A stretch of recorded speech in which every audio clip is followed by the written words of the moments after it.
This is Daniela Norris on O-Books Presents, podcast and interview series. We publish great books on the mind-body-spirit connection. And my guest today is Cyrus Ryan, author of Living on the Inner Edge.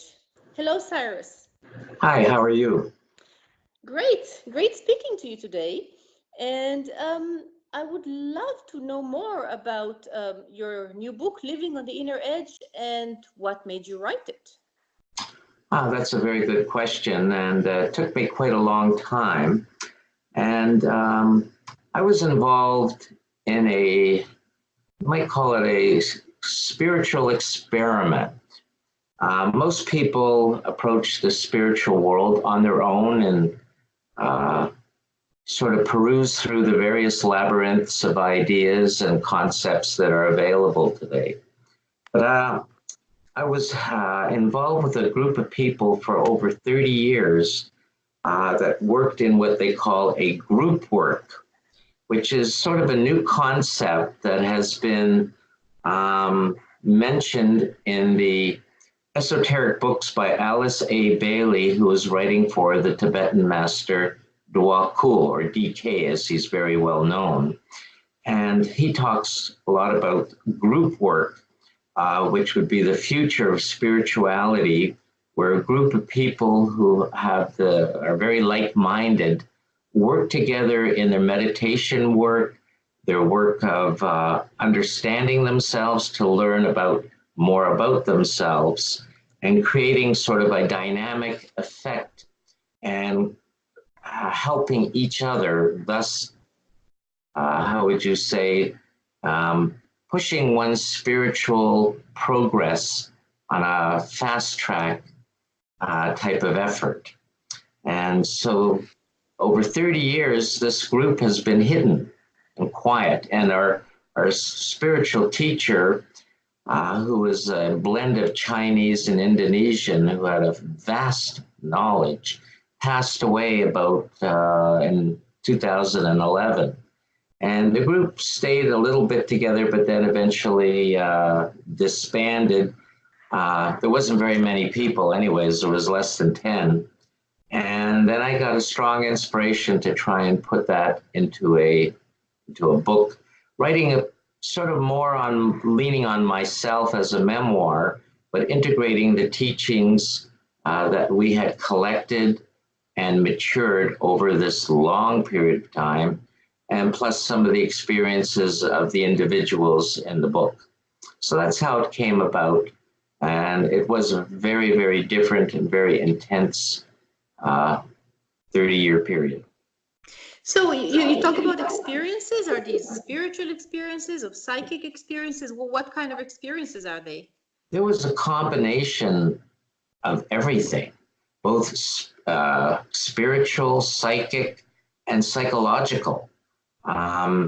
Because in the deeper esoteric work, one has to learn to awaken their essential nature, that inner spark within themselves, and mature it. And that can be very different than the personality. The personality, which is affected by society, parents, various other influences, plus past life influence, is not one's spiritual core. And sometimes as the spiritual core awakens, it has very different insights and purposes than the personality. So that creates a conflict, and one has to overcome the conflict of the personality in order for the essential nature to awaken. And through that, there can be many spiritual experiences. For instance, in the book, I had traveled to India, and my teacher had told me about these particular caves that are famous. They're actually written about in a book by Helena Blavatsky called In the Jungles of Hindustan. And these caves are over 1,000 years old. They're both Buddhist, Hindu, and Jain caves. And he suggested I try and meditate in one at midnight. Well, it was a very scary place, lots of bats and pitch dark. But when I was in these caves, there was no one for quite some distance, maybe a half a mile away. There were a couple of guards, but I saw them first sound asleep. And there was the only, they were sleeping on a bench. It was very, very hot out. This was in July, and July in India is very humid and damp. And there was a small light bulb over where they were. Other than that, it was thick, pitch black. You can almost touch the darkness. It was so thick. And I entered into one of these caves, which is a huge Buddhist cave that has been cut into the side of a mountain. They say it's over 1,500 years old. And I had a little blow-up pillow, and I sat down. I lit a candle on a small altar where there was probably a 20-foot Buddha statue that had been carved into the living rock. And I began to meditate. It was, first there were a few bats that flew out. They didn't like the light, even though it was a tiny candle, so it was not very light. But I had been meditating for about half an hour in the silence, and then all of a sudden, somebody took a hammer and smashed it against the wall of the cave. It was like boom, 3 times, and it reverberated and echoed through the caves. I have to admit, it was the first time I've ever experienced the hair on the back of my neck standing up. I was so frightened, yet I maintained my spiritual focus inward, but then part of my personality, I had a little vision of it trying to run out of the cave where I wasn't going to move, but there was no one there. And then I continued meditating as the silence returned.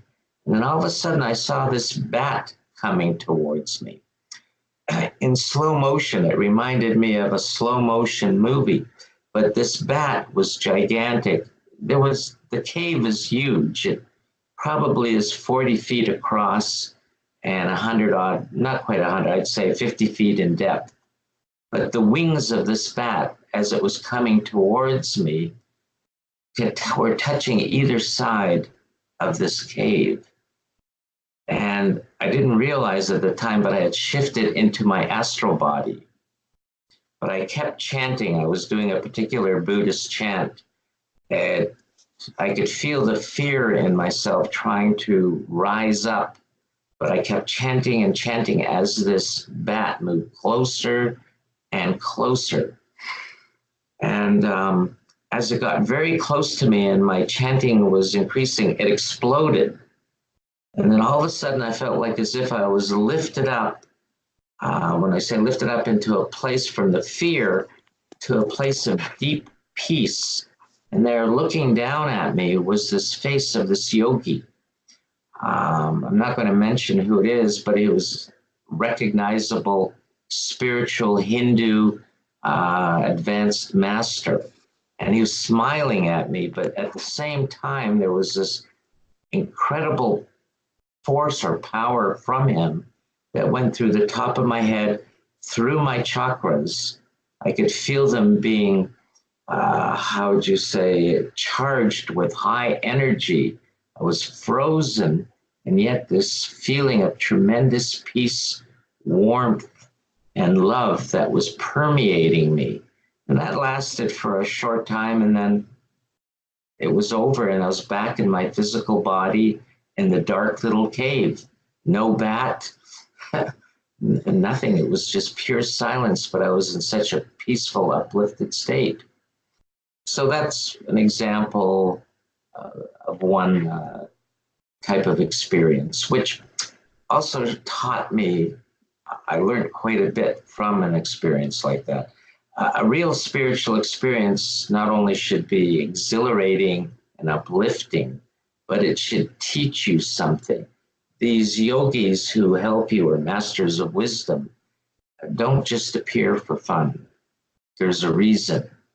There were several, it seemed, with this. But then I understood one of the techniques of moving onto the higher plane and how one is tested and one has to overcome one's fear. A lot of times one will be tested in such a way where you have a particular weakness and you have to overcome it. And by overcoming it in a meditation aspect, then you can be uplifted into a higher realm and receive what they call the darshan of a higher intelligence that helps to progress you on the spiritual path. And then once you go through an experience like that, which obviously you must have been quite shaken. I'm not sure if shaken is the word, but it affected you, no doubt. How do you go back to balancing that with an ordinary life, an ordinary existence, like many of us have to have, because we can't all go and live in the top of a mountain somewhere, although some of us would love to. Mm-hmm. Yes, exactly. I'm a very pragmatic individual, and I keep my spirituality secret. And I did, especially in the group work, as all of us in the group were professionals. So when I did return to India, at the time, I was an art and film teacher. And when I got back home, I had about a day before I was back in front of students at a school where I was the teacher. So my inner spirituality, because I am conscious of my inner spiritual part, but I'm also conscious of my personality. In a certain way, I have a dual existence, but I'm conscious of both. So I can shift into one or shift into the other. And so I live a normal life, going to movies, doing work, even though the focus, the inner focus, is my spirituality. But from being a teacher, after I was a teacher, I became a corporate. I worked for the Ministry of Education for a while, and then I became a corporate trainer, teaching people how to sell in the oil business, which is as far as from spirituality as one can imagine. But yet my inner spiritual work continued and made progress. Right. So there basically there's a balance that is to be found, even though you get perhaps past a certain threshold that many of us aspire when we learn to meditate, or we seek experiences that will bring perhaps to some kind of spiritual awakening. There's still a place to balance that with everyday work, that doesn't sort of stop you from living the kind of life you've always lived before? No, I mean, there are certain things.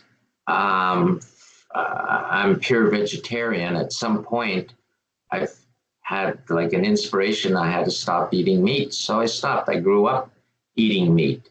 And also you stop drinking alcohol, because you start to learn that there are certain influences that totally dissipate the higher spiritual energy that one obtains through their sadhana, through their spiritual discipline. So even though I was working in a corporate, first in a school and then in a corporate level, I never let go of my disciplines, and that my spirituality is number one. So for instance, if something at work was under stress and could be upsetting, it would only upset my surface part of my personality, not the depth. The depth of myself knew that it's basically an illusion, but I had to earn an income.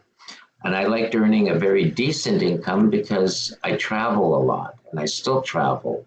In this past year and a half, I've been to Egypt twice, and I was in India from 2015 till now 3 times. And it's quite a lot of cost in those traveling. So consequently, I had to earn a good living.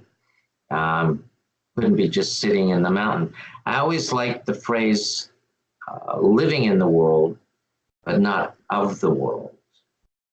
And I had, for instance, before they passed away, my father always said, you look like the businessman. You dress well, and you speak eloquently, and but yet you're such an unusual person. I have no idea about who my son is, because I was so different in my true being, but I could create the persona to live in the corporate world, especially in the processed oil industry. My boss was a big hunter, etc. The total opposite of me, but yet I got along and did very well, got numerous promotions. And also by being spiritual, I never, for instance, worried or was concerned about my outer world. I knew it would be looked after. And for instance, I just mentioned I got several promotions. I never asked, I never sought them. They came because I felt always protected, guided, and everything would work out. And it always has, because my spirituality is number one.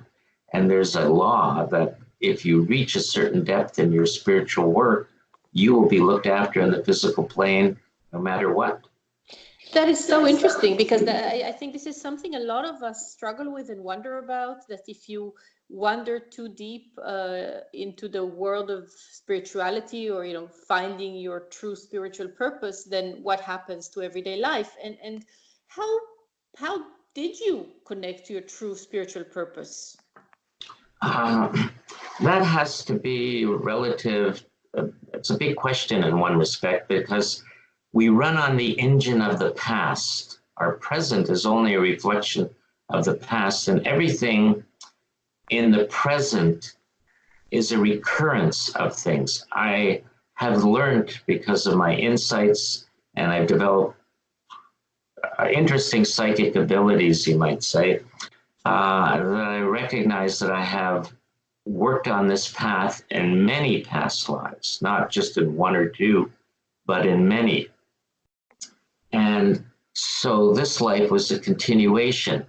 My spiritual teacher was an awakened being. He had wanted to do, for instance, build a school, have many disciples, but his inner spiritual self and his inner spiritual dharma turned out to be different. And he ended up working more on the inner plane. So he was awakened inwardly. There are laws. In order to truly awaken in a deeper sense, you have to be part of a lineage, a spiritual lineage, and receive not only the teachings, but the inner teachings from someone who has already accomplished them. You see that in the Buddhist teachings, with the Buddha passing his teachings on to Mahakasyapa, Milarepa talking much about what they call the whispered lineages, from Tilopa, Naropa, then Marpa, then Milarepa, then Gampopa. So there has to be a passage of what they call Shakti. That's why the group work is so important.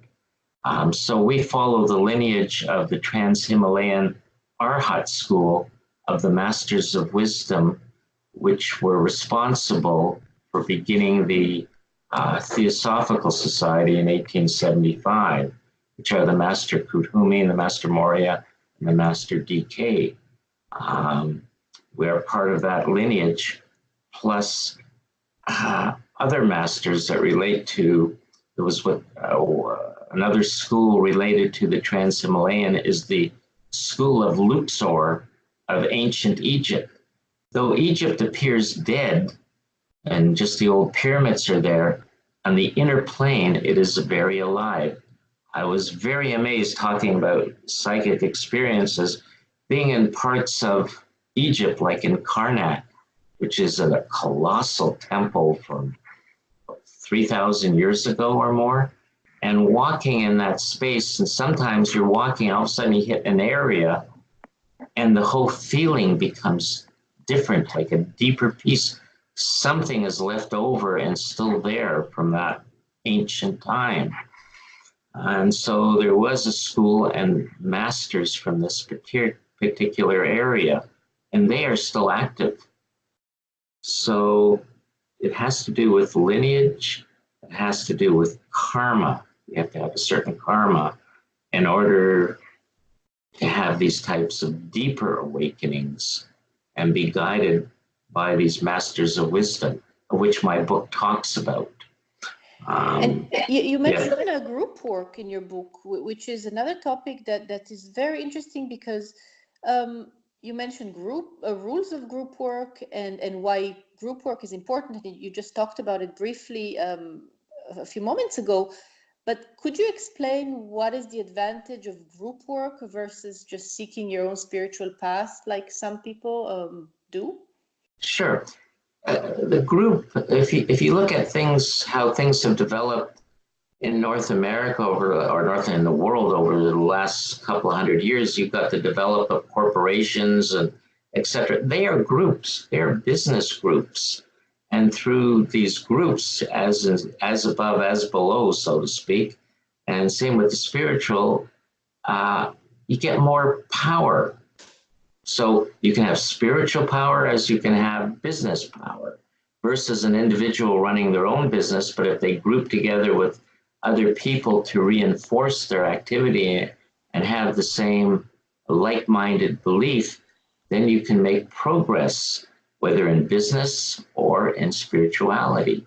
So with the group work, the difficulty though, in other groups is personalities can clash. Too many want to be the teacher or they want to be recognized. So with our group work over the years, we were able to separate from our personalities. We were all different personalities.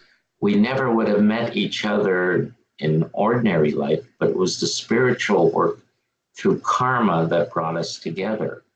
And if you can learn to understand the personality, its quirks, its good points, its negative points, and not be fearful to face yourself.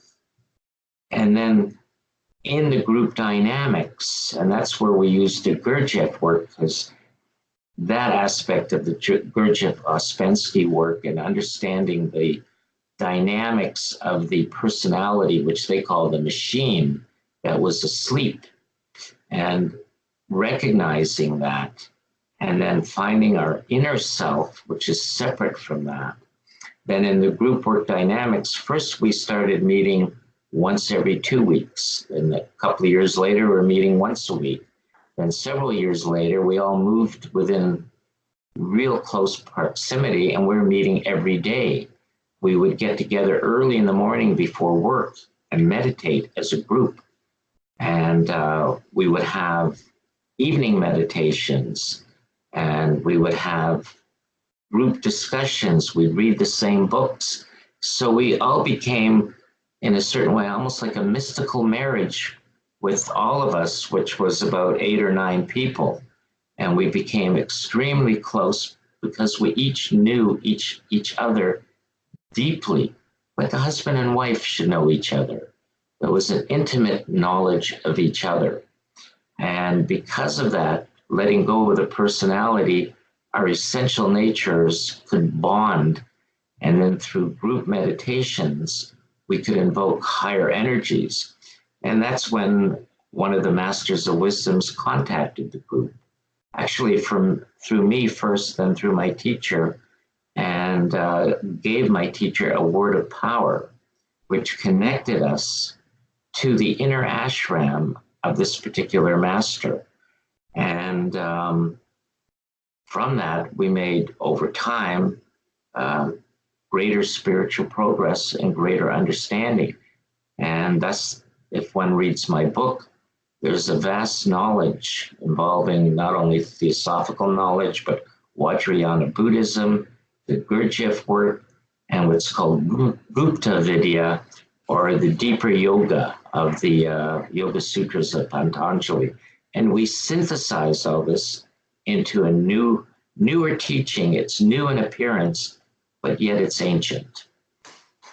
Sounds absolutely fantastic. I know you also run a yearly event, which I think in 2019 is in May. Could you talk a little bit about that?